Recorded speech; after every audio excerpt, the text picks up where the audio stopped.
Merci beaucoup et merci beaucoup à l'école urbaine de me donner l'occasion de venir vous parler de biodiversité dans l'Anthropocène.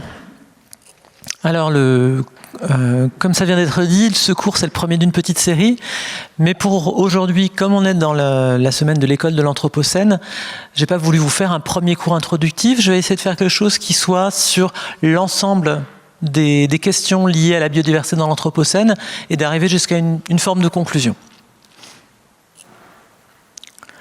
Alors, mon titre complet, cours numéro 1, la biodiversité en crise, de la catastrophe annoncée aux solutions de voisinage. Donc, c'est justement pour balayer, déjà montrer qu'on est dans une situation catastrophique, mais montrer qu'il y a peut-être des débuts de solutions, mais qu'il faut peut-être prendre des solutions à leurs racines. On va un peu voir tout ça. Donc voilà le plan que je vais suivre, très rapidement. Redéfinir encore une fois l'Anthropocène, mais ça vous devez commencer à connaître maintenant, donc je passerai très vite. Définir rapidement la biodiversité aussi. M'attarder un petit peu sur la crise de la biodiversité. Qu'est-ce que c'est et quelles sont les preuves qu'on en a? Quelles sont les conséquences sur nous? Très vite, parce qu'on s'en doute, on commence à les connaître, mais il faut quand même les énoncer. Essayer de comprendre comment on en arrive là. Pourquoi est-ce qu'on a une crise de la biodiversité? Si on ne comprend pas pourquoi et quelles sont les causes premières de cette crise, ça va être très difficile de remédier à quoi que ce soit. Et ensuite, quelques solutions locales, dont un exemple de solution hyper locale sur laquelle je travaille en ce moment. Alors, une définition de l'Anthropocène, de mon point de vue d'écologue et de biologiste, ça pourrait être un ensemble de transformations environnementales dues aux activités humaines, qui ont des conséquences globales et locales sur l'habitabilité de la planète pour les êtres humains qui y vivent, mais pour l'ensemble, mais aussi pour l'ensemble de la biodiversité. Très souvent, on entend l'Anthropocène décrit comme étant une époque, mais ce n'est pas juste une époque. C'est un ensemble de phénomènes et d'événements concurrents qui se déroulent en même temps. Et qui ont tous une seule origine, c'est nous. Alors l'Anthropocène, déjà, c'est quand? Alors c'est quelque chose qui a animé pas mal de débats ces 20 dernières années depuis qu'on a sorti le terme d'Anthropocène. Et c'est quand? Si on arrive à suivre ici, donc sur une échelle géologique, qui n'est pas une échelle linéaire comme vous pouvez le voir, on a ici l'ère cénozoïque dans laquelle nous nous trouvons, le Pléistocène qui s'est terminé quand l'être humain a commencé à imprimer sa marque, quand on commence à le trouver dans le registre fossile de façon proche et régulière. Et dans ce Pléistocène qui est là, quelque part au cours de l'Holocène, c'est la période où on a des êtres humains, où on a Homo sapiens, quelque part dans cet Holocène, on a cet Anthropocène qui apparaît. Cet Anthropocène qui a un début difficile à dater, parce que ça dépend des définitions qu'on lui donne. Et on va voir que c'est important de comprendre que ces différentes définitions qu'on donne à l'Anthropocène ont des conséquences sur la façon dont on aborde la crise de la biodiversité. Alors, pour certains, l'Anthropocène peut apparaître dès le Néolithique, dès l'apparition des premiers agriculteurs, voire avant. Pardon, je voulais commencer là, excusez-moi. On va dans ce sens, puis dans ce sens, puis dans ce sens, excusez-moi. Dès le Paléolithique, on a la preuve que des êtres humains ont eu un impact sur leur environnement et notamment sur la biodiversité. Il y a une série d'extinctions de biodiversité qui ont lieu, on va en reparler, qui se déroulent pendant déjà ce Paléolithique. Donc on pourrait commencer à dater cet Anthropocène, on voit des traces d'impact de l'être humain sur la biodiversité, mais certains disent aussi sur les climats, en déforestant, en utilisant le feu pour changer les paysages, pour pouvoir faire de l'élevage, pour pouvoir faire de la chasse. Et on aurait eu un premier impact fort de l'humain sur la biodiversité, donc un premier Anthropocène. Puis un deuxième Anthropocène, celui qui arrive avec l'agriculture et l'élevage, qui va là aussi changer les occupations des sols, changer la façon dont la nature est en relation avec l'être humain. Certains nous disent maintenant l'Anthropocène, c'est quand la civilisation apparaît, quand on voit apparaître les premières villes, les premières cités, et autour d'elles, une agriculture qui s'intensifie et les populations humaines qui se densifient. Oui, bien sûr, là aussi, on a un impact croissant de l'être humain sur le monde qui l'entoure. Certains vont vous dire que c'est la mondialisation. La première, là, c'est Christophe Colomb qu'on voit là, donc la découverte de l'Amérique, qui entraîne une série de phénomènes, notamment la dépopulation complète, humaine je veux dire, de l'Amérique, la reforestation massive de l'Amérique suite à la dépopulation de cette Amérique, et ensuite la déforestation massive de cette Amérique reforestée avec l'arrivée des colons blancs notamment en Amérique du Nord. Donc là aussi, peut-être que l'Anthropocène, il démarre là. Certains nous disent, ben non, c'est l'ère industrielle, quand on commence à utiliser le charbon, quand on a la puissance de la vapeur qui décuple ce que peut faire l'être humain, c'est là qu'arrive l'Anthropocène. Avec les cheminées, là, les cheminées, elles crachent pas trop de fumée, mais il faut s'imaginer qu'elles l'ont fait. Et enfin, certains nous disent non, en fait, l'Anthropocène, il commence là. La première trace indéniable de l'homme partout sur la planète, c'est lors des premières explosions atomiques qui ont déposé une très fine couche de matériaux liés à cette explosion sur l'ensemble de la planète. Donc peut-être que c'est là. Mais en fait, du point de vue de la biodiversité, l'Anthropocène, il démarre tout le temps, depuis le Paléolithique. Simplement, les phénomènes changent, se renforce et s'intensifie. Alors, si on est toujours sur le camp, mais on passe un petit peu à autre chose. Donc, on est d'accord que le Pléistocène, avant que l'homme commence à s'étaler sur toute la planète, que Homo sapiens commence à s'étaler sur toute la planète, avant ces premiers anthropocènes dont je viens de vous parler, les sociétés humaines ont un impact assez faible sur leur environnement. Par contre, l'environnement a un impact très fort sur l'espèce humaine. Et la biodiversité, elle est impactée essentiellement par l'environnement, et elle impacte en retour l'environnement de façon bien évidente. Donc les chaînes, ici, elles vont dans ce sens. On a peu d'impact dans ce sens, les impacts descendants, et beaucoup d'impacts remontants. Comme ça. Alors, et puis on se rend compte que ça commence à changer à un moment donné. Voilà par exemple ce qui se passe au cours de l'Holocène, donc juste avant l'Anthropocène, même si l'Anthropocène, on ne sait pas quand ça démarre, on s'est rendu compte, quand on fait le compte des gros mammifères, ici vous avez les gros herbivores, ici vous avez les gros carnivores, et qu'on fait le compte de ce qui reste par rapport à ce qu'on sait qui a existé, puisqu'on a les fossiles. Et on se rend compte que chez les gros herbivores en Amérique du Nord, il n'en reste aucun, gros c'est-à-dire au-dessus d'une tonne. Il n'en reste aucun, il y en avait 9 pendant le Pléistocène, 0 en Amérique du Sud, il y en avait 20, 0 en Australie, bon il n'y en avait qu'un seul. Bon.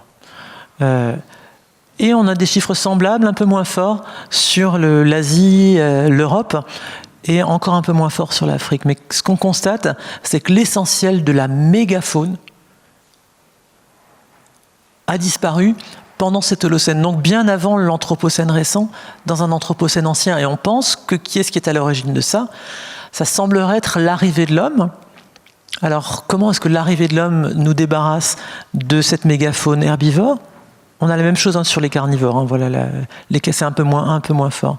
C'est encore un peu moins fort si on descend en taille et qu'on passe aux 45 000 kilos. Là, il y en a un certain nombre qui ont disparu. Regardez l'Australie, par contre. Hein. C'est dans cette gamme-là que ça a tapé très fort. Et pour les petits carnivores, l'effet est encore un peu moins fort, mais il est quand même bien présent. D'accord. Qu'est-ce qui fait ces changements de faune? Alors bien sûr, on pense directement à la chasse, et on sait que c'est le cas, notamment pour ce qui s'est passé, là c'est pas figuré, pour ce qui peut se passer dans les îles, mais l'homme ne fait pas que chasser. L'homme, il change aussi la constitution des paysages, en faisant du brûlis, en changeant le paysage alentour. Et quand il va s'attaquer à ces grands herbivores, indirectement, il va avoir un impact sur l'ensemble des paysages. Ces grands herbivores, et on a oublié à quel point ils sont importants pour les paysages et pour les écosystèmes. On peut le voir encore en Afrique. Là où vous avez des éléphants, vous avez une savane ouverte. Enlevez les éléphants, enlevez ces vraiment grosses bêtes, et votre savane, elle commence à perdre pied vis-à-vis de la forêt. D'accord ? Et tous nos herbivores, là, qui étaient même dans le nord, et excusez-moi, j'ai fait une bêtise probablement. Attendez, voilà, c'est bon. Tous nos herbivores qui étaient dans le nord, là, qui étaient ici, ils maintenaient globalement des milieux ouverts et des milieux mixtes entre de la forêt et des milieux ouverts en grand nombre. Ils avaient un impact réel sur la végétation et sur les sols et sur l'ensemble des processus écologiques. Et c'est quelque chose qu'on a du mal à mesurer à l'heure actuelle parce que le seul exemple qui nous reste, c'est ce qui se passe en Afrique, qui est un cas un peu particulier.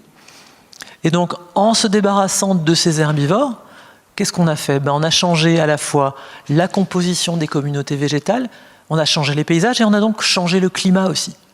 Parce que quand vous passez d'un milieu de forêt ouvert, grandement ouvert à un milieu de forêt, vous changez le climat assez rapidement. Donc l'homme, déjà avec ces vieilles extinctions-là, qui arrivent dès qu'il arrive quelque part, commence à toucher à l'ensemble de la biosphère. Et c'est quelque chose qu'on a beaucoup sous-estimé, l'importance aussi de ces grands prédateurs, qu'on a beaucoup sous-estimé parce que comme ils ne sont plus là, on a du mal à mesurer en tant qu'écologue quel est leur impact sur leur environnement. On s'en rend compte maintenant, dans certains cas particuliers, on s'en rend compte aussi parce qu'on voit ce qui se passe en milieu océanique où on a un phénomène semblable, où l'homme n'a pas pu extirper les grands prédateurs des milieux océaniques, mais maintenant on commence à voir ce qui se passe, parce que certains commencent à disparaître et à se raréfier. Donc on se rend compte de l'impact de ces chaînes alimentaires que l'homme a complètement perturbées et qui nous donne à nous une vision biaisée de ce qu'est la biodiversité sur notre planète. Donc la vision classique qu'on a de l'Anthropocène, c'est cet Anthropocène récent, et c'est pas pour rien qu'on a cette vision-là. Cette vision, c'est une grande accélération à l'échelle globale, la population qui explose, regardez la date des années 50, là elle est importante, l'utilisation d'énergie primaire, l'utilisation d'eau, et vous pouvez encore accumuler toute une série d'autres indicateurs du même type qui vous indiquent qu'il se passe un truc qui part en flèche à la fin du XXe siècle, dans la deuxième moitié du XXe siècle. Et quand on regarde les impacts, évidemment, vous les connaissez tous, le taux de dioxyde de carbone dans l'atmosphère, les températures de surface, donc ça c'est le changement climatique évidemment, et la dégradation de la biosphère. Dégradation de la biosphère, ça sous-entend évidemment dégradation et crise de la biodiversité. Tout ça, ça va ensemble, et donc c'est cette anthropocène grande accélération qui nous concerne à l'heure actuelle. L'autre, l'anthropocène des disparitions précédentes, bien sûr, il a laissé une trace sur nos écosystèmes, il a laissé une trace même sur notre façon de comprendre les écosystèmes, mais celui avec lequel on doit se débattre aujourd'hui, c'est celui-ci. D'accord ? Et donc, si on reprend mon schéma de tout à l'heure avec mes petites flèches toutes simples là, à l'heure actuelle, qu'est-ce qui fait bouger les choses ? C'est les sociétés humaines qui ont un effet sur l'environnement qui est énorme, qui a réduit l'effet de la biodiversité sur l'environnement. Bien sûr, il est toujours là. Notre oxygène qu'on respire, c'est toujours la biodiversité qui le produit, c'est personne d'autre. Et ces sociétés humaines ont un impact direct, majeur sur la biodiversité. Et les impacts retour de la biodiversité, ça reste une question ouverte. On sait qu'il y en a, on a du mal à les mesurer, c'est controversé. Bien sûr, on va vous parler de quoi ? On va vous parler des pollinisateurs qui vont avoir un impact sur l'environnement, qui vont avoir un impact sur les sociétés humaines, simplement parce qu'on produit à manger grâce à ces pollinisateurs. D'accord ? Mais pour ces chiffres-là, on a encore du mal à les percevoir et à les concevoir correctement. C'est aussi pour ça que notre action vers la biodiversité, elle n'est pas aussi forte qu'elle pourrait l'être. Parce que ces flèches de retour, on a vraiment l'impression que c'est uniquement dans ce sens-là, quoi. Voilà. Alors,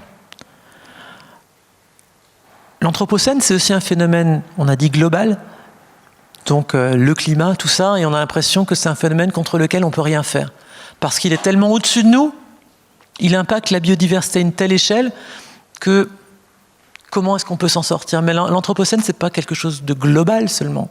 C'est quelque chose qui se passe à toutes les échelles, et notamment à l'échelle globale. Là, j'ai mis une série d'exemples. Bien sûr, le bon chasseur, d'accord, qui est très différent du mauvais chasseur, qui a sa propre utilité, mais qui a un impact, positif par moment, négatif par moment aussi. On a ici, ça c'est simplement une carte de de l'effet d'îlot de chaleur urbain modélisé sur Lyon et Saint-Étienne.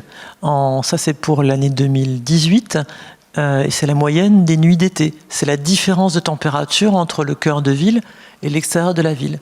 Ça aussi, c'est un effet qu'on peut qualifier d'anthropocène et qui se répète, qui se réplique sur toutes les villes du monde.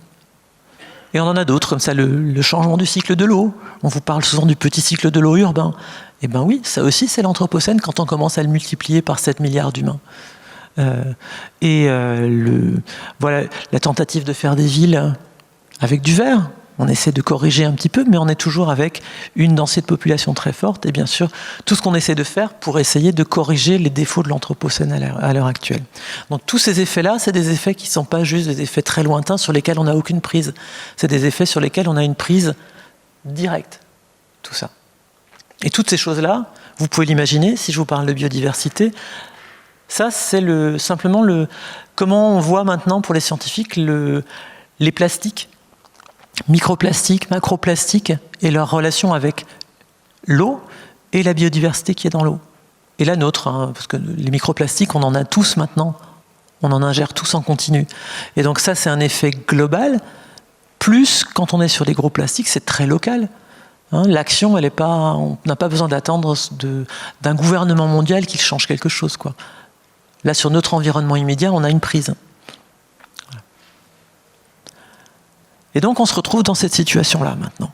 Les sociétés humaines, celles qui influent sur l'environnement planétaire, du local jusqu'au global, et qui influent sur la biodiversité planétaire, du local jusqu'au global.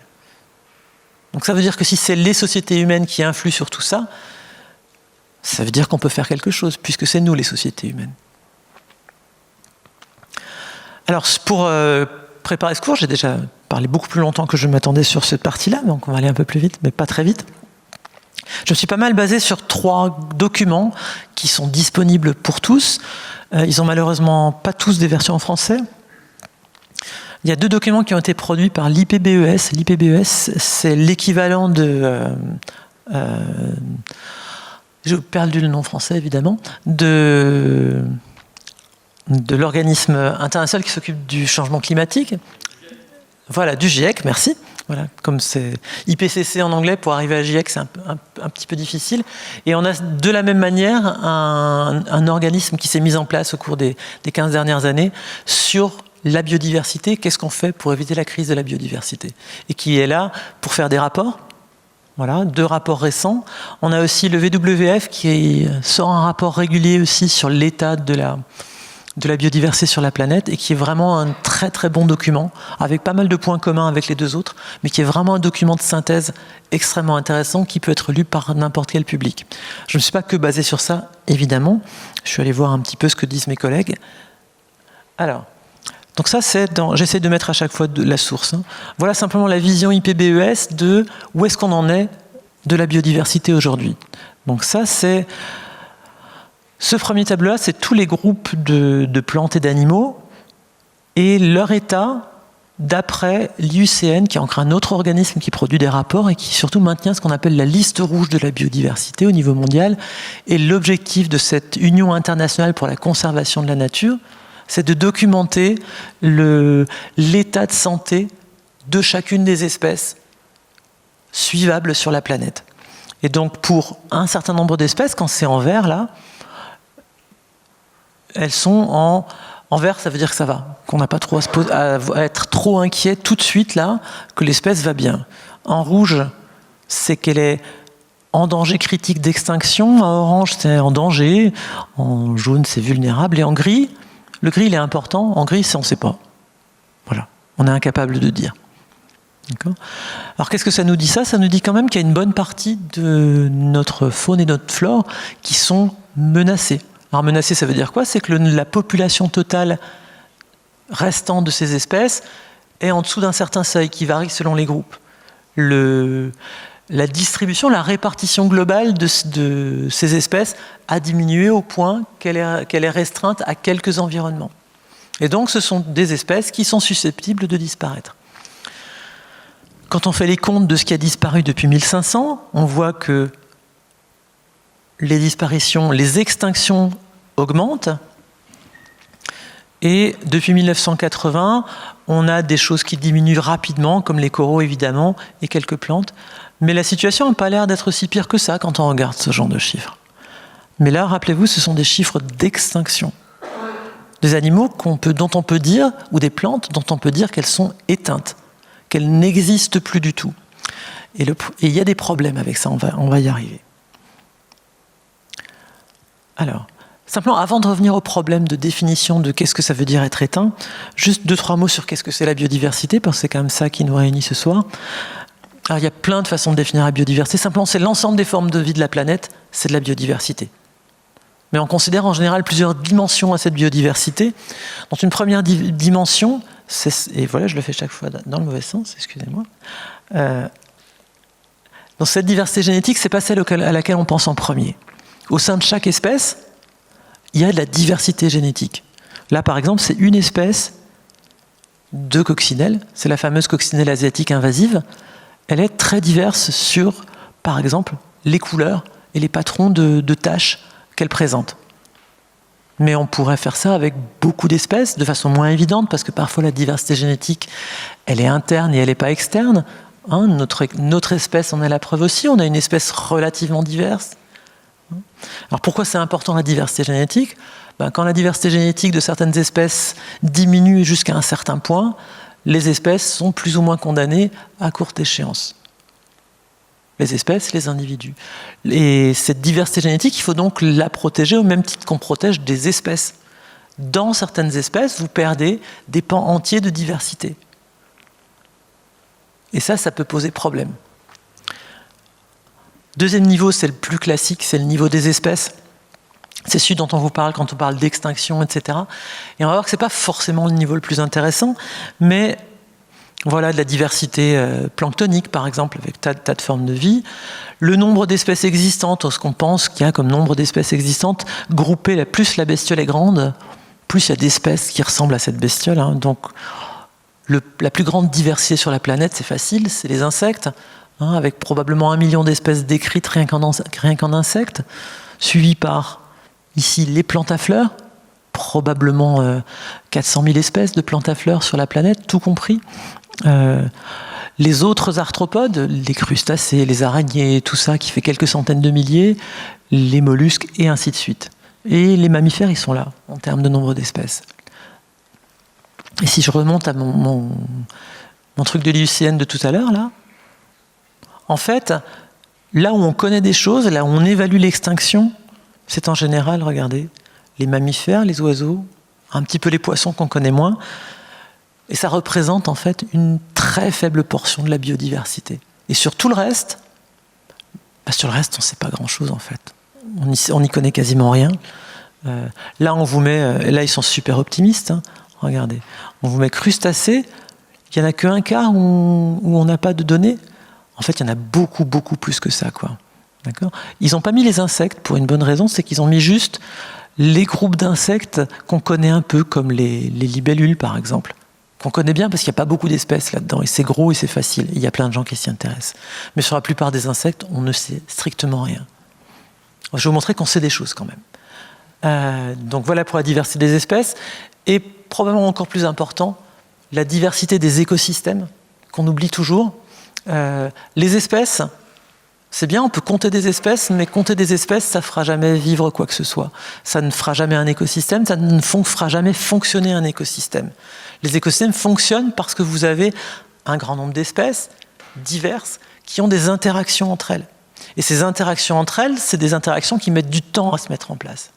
D'accord ? Elles se sont mises en place avec l'évolution sur des centaines et des milliers, des dizaines de milliers d'années. Elles sont difficiles à répliquer. Il n'y a aucun écosystème qui est vraiment identique à un autre. D'accord ? Ils ont tous leur variété. Certains, on peut les regrouper, il y en a qui se ressemblent. Hein. Une tourbière, ça ressemble beaucoup à une tourbière, mais il y a plein de sortes de tourbières déjà. Même si vous regardez dans les tourbières à sphènes, vous allez voir que suivant les tourbières, elles ont des âges différents, des faunes légèrement différentes et des choses qui vont varier. Et cette diversité en écosystème, c'est celle-là qui est importante. Elle se base sur les autres diversités, mais c'est celle-là qui est importante, c'est celle-là qui est difficile de conserver à l'heure actuelle. Parce que les écosystèmes, ils s'effondrent aussi parce que tous les éléments en dessous de l'écosystème s'effondrent. Je vous ai parlé de la mégafaune qui maintenait tous ces écosystèmes avant qu'on arrive. Tous ces écosystèmes ont disparu. Et parfois, on a l'impression, quand on lit des publications sur comment les mammouths ont disparu, que c'est la flore qui a disparu et qui a entraîné la disparition des mammouths. Moi, ça m'a toujours fait réfléchir. Des déglaciations, on en a eu un certain nombre, et les mammouths, ils sont passés à travers toutes. Étrangement, la seule qu'ils n'arrivent pas à passer, c'est celle où on a une interaction avec l'être humain.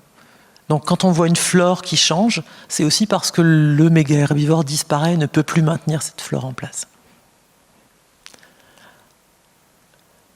Alors, voilà, donc ce qui est important, c'est cette relation entre l'écosystème, la diversité des écosystèmes et la diversité à l'intérieur des écosystèmes. Voilà. Toujours sur les écosystèmes et leur fonctionnement, là c'est simplement une diapo qui vous montre le fonctionnement des écosystèmes du sol. Alors les sols, ce n'est pas des écosystèmes. Je précise tout de suite. Les sols sont une partie d'un écosystème, une partie, une énorme partie immergée, invisible des écosystèmes sans lesquels ce qu'il y a au-dessus n'a aucun sens.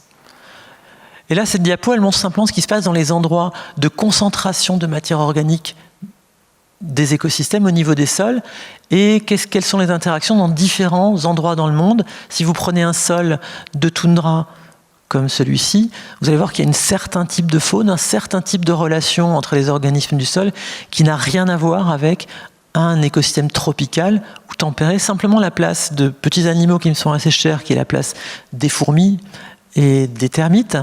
Dans un écosystème tropical, c'est elles qui font tout, qui conduisent énormément de choses dans ces écosystèmes tropicaux. Chez nous, déjà quand vous allez en boréal et en toundra, il n'y en a pas de fourmis, ou il y en a tellement peu que ça ne compte pas. Et en milieu tempéré, il y a des petites poches, mais ça ne représente rien par rapport à ce que ça représente dans un système tropical.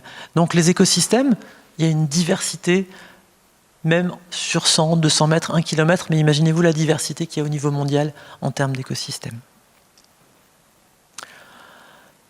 Ensuite, il y a aussi le fonctionnement de la biosphère à un niveau global. Et cette fois-ci, là aussi, la biodiversité, elle assure ce fonctionnement global. Ici, c'est le cycle du carbone, par exemple.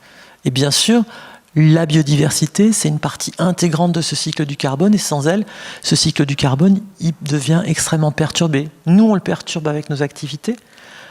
La biodiversité en récupère une partie de ce carbone qu'on disperse. D'accord ? Selon ses capacités. Et plus on va abîmer cette biodiversité, plus on va réduire les actions des écosystèmes, moins la biodiversité sera capable d'absorber notre propre carbone. Alors maintenant, les extinctions et les crises.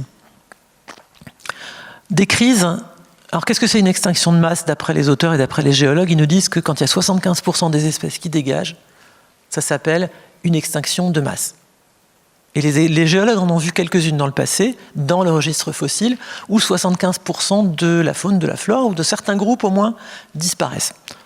Alors, il y en a plein, des moments d'extinction, mais c'est souvent des moments d'extinction lente, en fait, avec une faune qui change, qui est en train de se transformer lentement, avec des espèces qui disparaissent et des espèces qui apparaissent. Et après, il y a les événements brutaux, qu'on n'arrive pas à expliquer. Événements brutaux, il y en a 1, 2, 3, 4, 5 en général, dont les 3 grands, qui sont Ordovicien-Silurien, ici le Permien-Trias, et celui que tout le monde connaît, le Crétacé. D'accord ? Crétacé tertiaire. Alors Crétacé tertiaire, tout le monde le connaît pourquoi ? Parce que c'est le moment où les dinosaures ont disparu, mais ce n'est pas les seuls. Il y a des espèces qui ont disparu de partout, y compris en milieu marin, qu'on oublie souvent. D'accord ? Et plein de grosses bêtes qui sont parties. Tous les animaux au-dessus d'une certaine taille sont partis en même temps pendant cette extinction-là.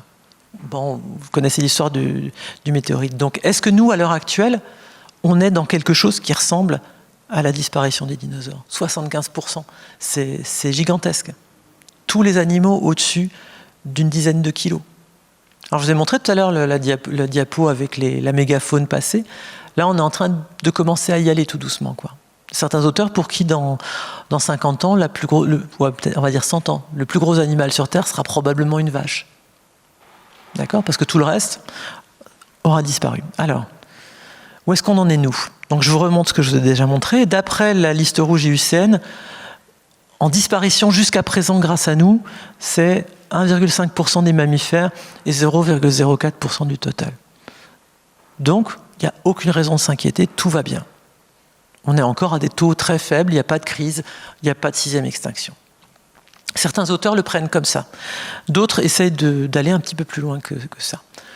Il y a un problème avec l'IUCN, j'en ai déjà parlé, c'est ce qu'on appelle le biais taxonomique. Le fait que ça, c'est les espèces décrites, le nombre d'espèces décrites dans chacun des groupes, ça, c'est ce qui a été comptabilisé par l'IUCN. Donc déjà, on voit qu'il y a un gros biais sur les grosses bêtes, celles qui sont faciles à voir. Alors, un des arguments pour dire que c'est quand même mieux de prendre les grosses bêtes, c'est parce que les grosses bêtes, c'est celles qui sont le plus sujettes à disparition, parce qu'on les chasse, parce qu'on les tue, etc. C'est pas faux, mais en même temps, les petites bêtes, c'est celles qu'on voit pas, qu'on n'a pas le temps de décrire, que quand elles disparaissent, personne ne va être là pour le dire. Le dodo, on l'a vu disparaître. Mais combien d'insectes, combien de mollusques ont disparu sur l'île Maurice en même temps que le dodo? On n'en sait rien, parce qu'il n'y a juste personne pour le documenter. Et donc, il y a des gens qui travaillent sur du mollusque en particulier, qui ont regardé dans certaines îles du Pacifique, parce que l'avantage des mollusques, c'est que ça se garde, notamment ceux avec des coquilles. On peut retrouver un registre fossile pas ancien, et ils se sont rendus compte que sur certaines îles, quasiment l'intégralité de la faune de mollusques avait disparu avec l'arrivée de l'homme. Et c'est des choses que, quand on comptabilise cette biodiversité qu'on arrive un petit peu à toucher par les mollusques, on peut arriver à des chiffres bien plus élevés. Donc, si on met tous les biais, il y a d'autres biais. Hein, donc, mammifères et oiseaux, ce qu'on connaît le mieux, c'est pas représentatif du reste. Que l'IUCN ne liste pas les extinctions d'avant 1500, donc ne compte pas le vieil Anthropocène avec toutes les disparitions de mégafaune et tout ce qui est associé à cette mégafaune. Donc, on sous-estime. Ensuite, voilà, c'est ça. Donc ensuite, les extinctions sentinelliennes. Alors ça, c'est un truc que j'ai appris en faisant ce diaporama. En fait, c'est quelque chose qui avait été défini par Edward Wilson, qui nous a quittés en fin d'année dernière. Et qu'est-ce que c'est une extinction sentinellienne? Ça se réfère à une série de petites montagnes en Équateur, où on a décrit toute une série de nouvelles espèces quand on y est arrivé. Et à ce moment-là même, cette montagne était en train d'être déboisée pour du développement minier, je crois. Et donc, la plus grande partie de ces espèces ont disparu avant qu'on puisse les décrire. Donc, toutes ces extinctions sentinelliennes-là, c'est parce que ce sont des extinctions de bestioles dont on n'a pas idée qu'elles ont pu exister. Et c'est probablement une énorme partie immergée d'un iceberg d'extinction. Tout ce qui disparaît avant qu'on puisse même le voir.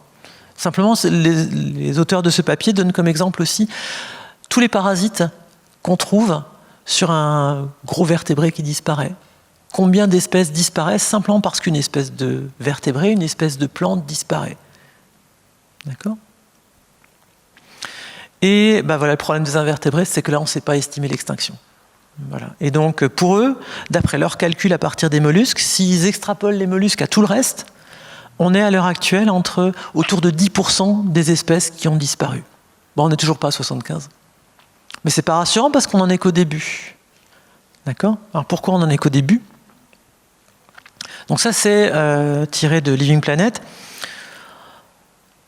Ça, c'est, d'après eux, l'abondance moyenne des vertébrés, cette fois-ci, sur la surface terrestre, à partir d'une valeur de 1 en 70, et cette abondance aurait chuté globalement de 68% depuis cette époque. Ça veut dire quoi, ça ? Pas d'extinction, mais par contre une diminution de toutes les populations de vertébrés. Peut-être pas toutes, mais de l'essentiel des vertébrés. Vous diminuez les populations petit à petit. Donc vous voyez qu'on n'est pas à zéro encore. D'accord ? Mais où est-ce qu'on va ? Jusqu'où on va comme ça ? Donc ça veut dire qu'il y a certaines populations qui ont diminué probablement de 20%, d'autres de 80 ou 90%. Elles ne sont pas éteintes. D'accord ? Mais elles n'en sont pas loin non plus. Voilà. Alors, ce qu'on constate aussi, et qui inquiète énormément, et là c'est un des trucs qui inquiète le plus les écologues, c'est qu'on voit de la diminution d'abondance sur des groupes qu'on pensait pouvoir tenir jusqu'à l'éternité, les insectes par exemple. On revient à ce problème des insectes. On a constaté, il y a eu des publications qui ont fait... Pardon, je vais un peu vite. On a des publications qui ont fait pas mal de bruit il y a quelques années sur le déclin des populations d'insectes. C'est un travail qui a été fait en Allemagne, dans des espaces protégés en Allemagne. Et on s'est rendu compte que même dans ces espaces protégés, quand on continue l'étude qui a été commencée bien plus tôt, là ça a commencé plus tôt mais il se base sur 90, on se rend compte que les populations d'insectes, en termes d'abondance, sont passées globalement de 10 grammes par jour dans leur étude jusqu'à autour de 2 grammes. On a perdu 75% de la biomasse d'insectes en Europe, en tout cas des groupes qui ont été étudiés par ces auteurs, en 30 ans. Qui dit disparition des insectes, on dit qu'on est tranquille parce qu'on a moins de pare-brise à nettoyer, ça c'est cool, mais ça dit aussi moins de nourriture pour qui? Moins de nourriture pour les oiseaux, moins de nourriture pour les chauves-souris, moins de chauves-souris, moins d'oiseaux. On voit à peu près des choses similaires. Alors, c'est juste... Sur les mêmes études, ils ont aussi regardé ce qui se passait chez des groupes particuliers, par exemple ces petites mouches, donc les cirfes, qui sont extrêmement importantes dans la pollinisation. Et on se rend compte que cette baisse d'abondance, parce qu'une des répliques à ça, c'est de dire oui, bon, il y a un peu une perte d'abondance, mais ça ne va pas perdre des espèces, il n'y a pas d'extinction là. Et donc ils ont essayé de faire le rapport à partir des mêmes données entre la baisse d'abondance et l'absence des espèces. Alors, pas l'extinction, mais l'extinction locale dans les différents sites qui sont suivis. Et effectivement, plus l'abondance baisse, moins vous avez d'espèces. Ça paraît complètement logique, d'accord? Mais ça veut dire que si les abondances baissent globalement, des espèces disparaissent, peut-être pas entièrement, mais disparaissent à pas mal d'endroits en même temps. Donc c'est un processus qui est en cours et qui nous amène vers une extinction même des groupes dont on pensait avoir la garantie qu'ils seraient toujours là parmi nous, comme la plupart de ces insectes. Il y a des gens qui ont fait le travail suivant, ils ont essayé de voir si ça avait un impact, ce déclin des insectes. Et effectivement, une étude sur le croisé abondance d'insectes et d'oiseaux insectivores, ici c'est les deux hirondelles, enfin les trois hirondelles, donc l'hirondelle, il faut dire maintenant la rustique, avant on disait de cheminée, de fenêtre, je ne sais plus, maintenant je m'y perds avec les nouveaux noms pour les hirondelles, nos deux hirondelles habituelles qu'on connaît et les hirondelles de rivage qui sont par là, et on se rend compte que en fonction de l'abondance d'insectes, faibles abondances d'hirondelles, et qu'on a un effet très fort de ces diminutions d'abondance d'insectes directement sur ces oiseaux-là. C'est des oiseaux insectivores, hein, donc ça s'explique bien, c'est pour ça qu'ils ont choisi ces espèces-là, pour voir s'il y avait un impact. Donc la disparition de ces insectes, elle va avoir des conséquences en cascade sur l'ensemble de la biosphère. Alors, ce qu'on a constaté aussi, c'est que pour un certain nombre d'organismes, au fur et à mesure qu'on interagit avec elles et qu'on les force à appliquer certains comportements, au fur et à mesure qu'on leur change les ressources dont elles disposent, c'est qu'on peut avoir des réductions de taille. Des gens qui ont observé des réductions de taille dans des populations de mammifères au contact des populations humaines. Alors bien sûr, il y a la réduction globale et moyenne de la taille des mammifères. Ça, c'est la conséquence de nos disparitions de mégafaune, là, tout à l'heure.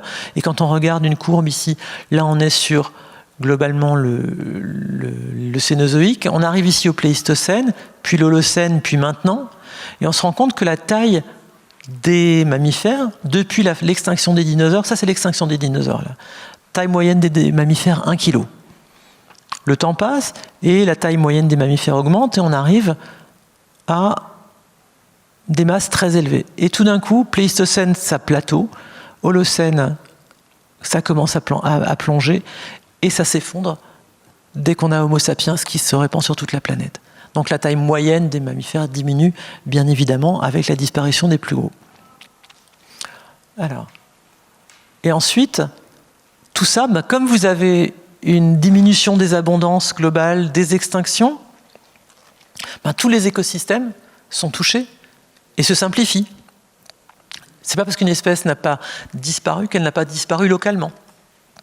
Donc on assiste à des disparitions locales qui vont changer quoi ? Qui vont simplifier les écosystèmes. Et quand on simplifie des écosystèmes, on change leur fonctionnement, on change les flux de matière, on change les flux d'informations, d'énergie, etc. au sein de ces écosystèmes. Alors, j'en reviens à mon petit plan. Là, j'en suis ici maintenant.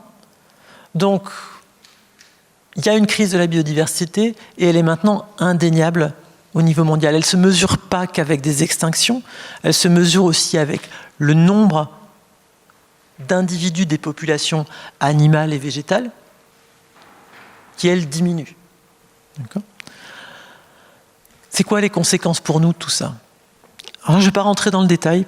Je vais juste vous montrer le tableau qui est donné simplement pour la sécurité alimentaire mondiale et qui est donné par le rapport du WWF. D'accord ? Qu'est-ce qui nous aide à nous nourrir au niveau de la planète ? D'accord ?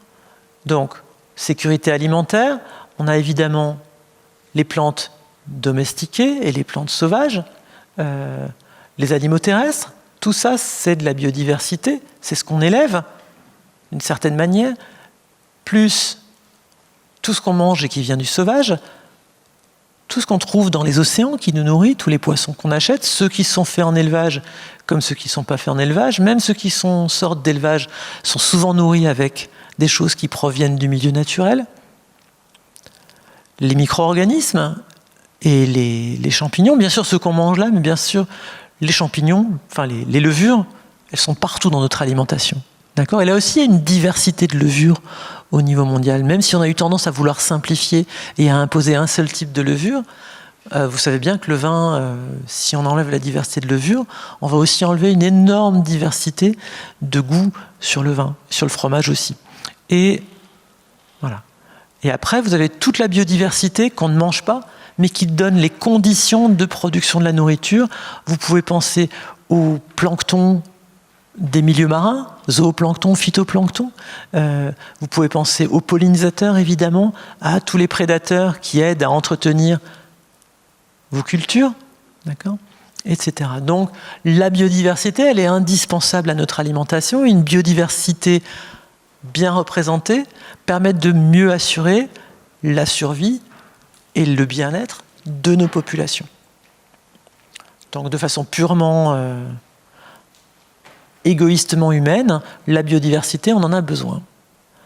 Alors, la partie suivante de mon plan, c'est d'essayer de disséquer un petit peu rapidement les chaînes et réseaux de causalité. Pourquoi on y arrive ? Pourquoi ça arrive, ça ? Alors, typiquement, quand moi je fais mon discours de biologiste à mes étudiants, jusqu'à présent, ce que je disais, c'est je regardais par exemple, là, c'est une publication qui nous détaille un peu toutes les menaces sur les insectes. Pourquoi ils disparaissent ? Death by 1,000 cuts, la mort par un millier de petites coupures, parce que c'est pas un phénomène qui fait disparaître la biodiversité. Dans certains cas, parfois c'est un phénomène, mais c'est en général une série de phénomènes. Là, par exemple, on vous dit la nitrification, donc l'utilisation d'engrais. On vous donne les sécheresses, l'intensité des tempêtes, ça va être les espèces introduites, les espèces invasives, la déforestation, les insecticides, l'urbanisation. Tout ça, ce sont des causes de disparition et de la biodiversité, de diminution des espèces. Tout ça, c'est des causes. Aucune n'est majeure. Toutes sont difficiles à empêcher en même temps. C'est aussi ça le problème de l'érosion de la biodiversité, c'est que pour pouvoir agir sur ces causes, comment on fait pour agir sur tout ça en même temps ? Est-ce qu'on doit agir sur tout ça ? Laquelle est la plus importante ? C'est impossible à dire. Alors, dans le rapport toujours du WWF, il y a un tableau assez simple qui est pas mal fait, qui nous fait, on part des impacts sur la biodiversité, sur les espèces, les écosystèmes, sur l'extinction ou la réduction des abondances. On regarde quelles sont les causes directes de disparition. Les habituelles, c'est la perte d'habitat et la dégradation. Effectivement, quand vous prenez une forêt, que vous mettez une ville à la place, quand vous prenez une forêt, que vous mettez un champ de soja à la place, oui, c'est direct, on dégage la biodiversité. La surexploitation, classiquement la surpêche, la surexploitation forestière, le changement climatique, les pollutions au sens large, toutes les pollutions qu'on peut connaître, et les espèces invasives. Ça, c'est les 5 grands tueurs de biodiversité. Et donc on peut lutter contre ces tueurs-là. Mais le problème, c'est que ces tueurs-là, ils n'existent pas dans le vide. Ils viennent d'activités humaines qui sont générées par des besoins humains, la consommation, la démographie, la façon dont fonctionnent nos institutions et nos gouvernances, l'économie, la technologie, les conflits, les épidémies, tout ça va engendrer les effets en cascade. Donc sur quoi est-ce qu'il faut agir? Est-ce qu'il faut agir sur ça ou sur ça? Où est-ce qu'on a la main là-dessus pour agir? Si on n'agit pas sur ça, sur la façon de faire ça, sur les indirects, ici on ne pourra pas agir non plus. Parce que ça va continuer. Ça génère tout le reste. D'accord ? Donc quand on travaille sur la biodiversité, bien sûr, il y a une urgence à conserver la biodiversité, donc on est obligé de s'occuper de ces impacts directs. Mais si on ne s'occupe pas de l'indirect et de ce qu'il y a en amont, et ça c'est plus le travail du biologiste, là c'est le travail de mes collègues qui travaillent en sciences humaines et sociales, qui travaillent, les ingénieurs, tous les gens qui font en sorte que toutes ces choses, qui peuvent faire en sorte que tout ça trouve des solutions, soit sociales, soit technologiques, quand c'est possible. Mais le biologiste, lui, il peut juste arriver à mettre des pansements sur le bout de chaîne. C'est un peu déprimant ce que je raconte, mais pas complètement, vous allez voir. Comme ça, on va faire, ça ira mieux. Alors, il y a des choses qui se passent. Donc là, j'arrive un petit peu sur la fin de mon speech, pas encore la toute fin, mais le début de la fin. Il y a des solutions globales qui se mettent en place.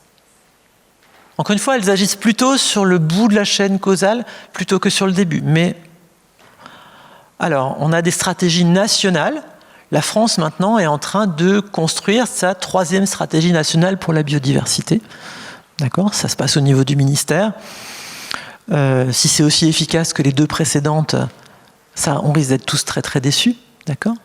Les Nations Unies, dans quelques mois, c'est en mars, on a la conférence sur la biodiversité des Nations Unies à Kunming en Chine, qui devrait discuter de quels sont les nouveaux engagements des Nations Unies pour sauver la biodiversité.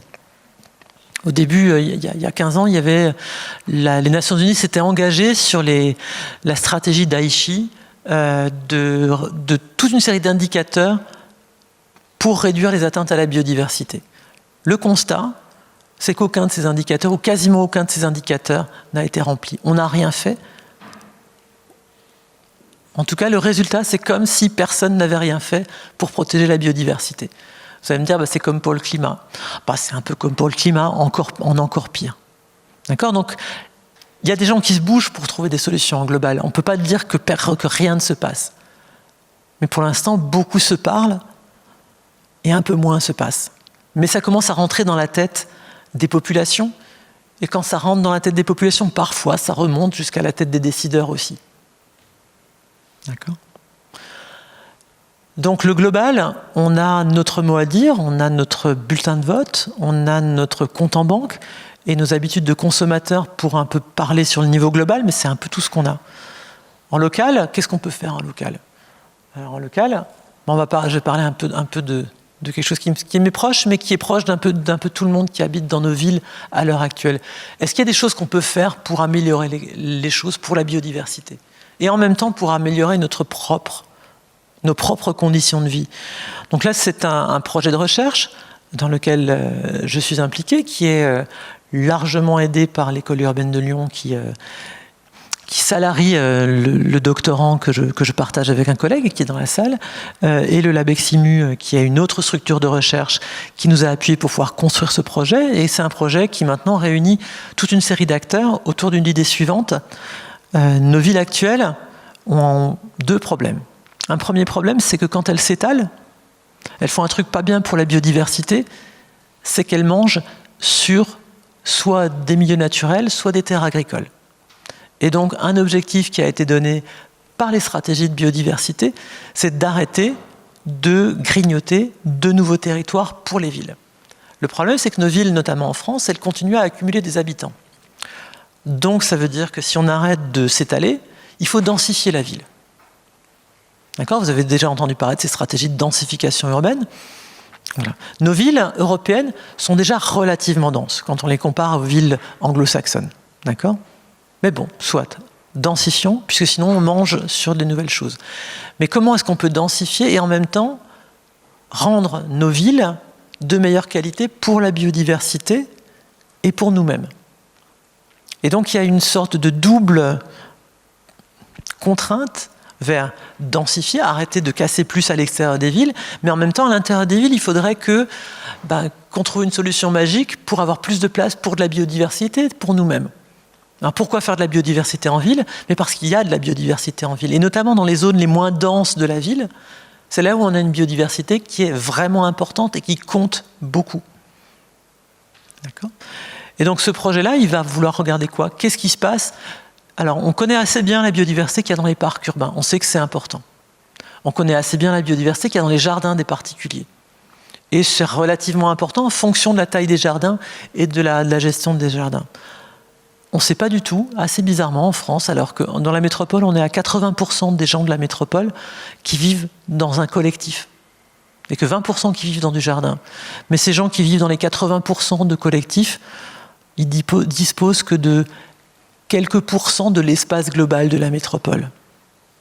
Et une partie de ce pourcentage de la surface de la métropole, même quasiment la moitié jusqu'aux 2/3, ce sont des espaces végétalisés. Donc il y a une source d'espaces végétalisés qui existe dans toutes les villes européennes, qui est assez importante, de l'ordre de 5% des surfaces globales. Vous allez me dire, c'est pas énorme, c'est quand même pas mal quand on considère qu'on l'ajoute à toutes les autres sources et que ce sont des espaces différents des autres. Et la question de ces espaces, c'est qu'on ne sait pas quelle est la biodiversité de ces espaces. Il n'y a aucune étude dans le monde qui s'est intéressée à cette problématique-là. Et donc notre idée, c'était on va voir qu'est-ce qu'il y a vraiment dans ces espaces-là. Quelle est la biodiversité ? Quelle est la biodiversité dans le sol ? Qu'est-ce qu'on a comme bactéries, comme champignons dans le sol ? Qu'est-ce qu'on a comme faune du sol qui est présente ? On allait voir les nématodes, on va voir tous les insectes justement dont j'ai beaucoup parlé, on va voir qu'est-ce qu'il y a vraiment. On a regardé la végétation et on va aller jusqu'aux oiseaux et jusqu'aux chauves-souris. Alors pourquoi on fait ça ? Pour essayer de voir, est-ce qu'il y a de la biodiversité ? Mais surtout, est-ce qu'il y a des façons de faire qui font qu'il y a beaucoup de biodiversité à certains endroits et à d'autres ? Et comment est-ce qu'on améliore les conditions de cette biodiversité dans ces milieux urbains densifiés que sont les logements collectifs ? Et bien sûr, ce qui va avec, c'est que la biodiversité, c'est bien, mais en ville, on a besoin de biodiversité, mais on a aussi besoin de bien-être pour nous directement, les humains. Si on a des espaces verts dans nos collectifs, à la base, ce n'était pas pour la biodiversité. C'était pour nous, pour pouvoir respirer, garder le moral, être en bonne santé psychologique. Donc l'enjeu de cette ville dense mais verte, c'est un enjeu de biodiversité, mais c'est aussi un enjeu de bien-être pour nous. Et c'est pour ça que dans cette étude-là, on s'est aussi intéressé à ce que pensent et ce que ressentent les habitants. Alors juste quelques petits résultats dans la minute et demie qui me reste avant de devoir terminer. On a trouvé plein de choses, il y a plein de biodiversité, il y a des plantes, des espèces sauvages, la moitié des espèces qu'on a trouvées sont des espèces sauvages, on a trouvé plein de petites bêtes, donc on n'a pas encore tout analysé parce qu'on va faire des analyses un petit peu compliquées avec tout ce qui est petites bêtes, on va l'analyser directement son ADN, on va tout broyer, ce qu'on a trouvé dans chaque lieu, et on va analyser l'ADN global de tout ce qu'on a trouvé, comme on va le faire pour les bactéries, les champignons, etc. Et ça nous donnera une vraie idée de ce qui est présent dans ces espaces-là. D'accord ? L'idée, c'est bien sûr de coproduire avec les habitants qui nous ont aidés, parce qu'on est allé chez les gens, là, on n'est pas allé dans du domaine public, de coproduire de la connaissance, savoir ce qu'il y a comme biodiversité, et de commencer de partager ces connaissances avec le public, et de commencer à pouvoir agir, accompagner des changements de pratiques. Et pour ça, on va même être aidé par la métropole qui va lancer une opération pour accompagner les copropriétés et les autres espaces privés et collectifs, qui va les accompagner pour améliorer l'état de leur espace vert, pour pas seulement les verdir, mais pour en faire des objets où la biodiversité peut s'installer et où les habitants peuvent eux aussi mieux profiter de leurs espaces verts. Et on espère juste que ça va conduire aussi la municipalité, la métro, etc., à envisager lors de la conception des immeubles et des collectifs, à envisager directement de mettre assez de place pour du verre et de faire du verre correct et pas du verre à bas prix. Donc il y a des solutions très locales, et ça commence par ce genre de choses, par ce genre d'initiatives. Et si on en fait un petit peu partout, on améliorera la situation pour la biodiversité, mais aussi pour nous. Et avec ça, je termine ce cours aujourd'hui, et je vous remercie de votre attention.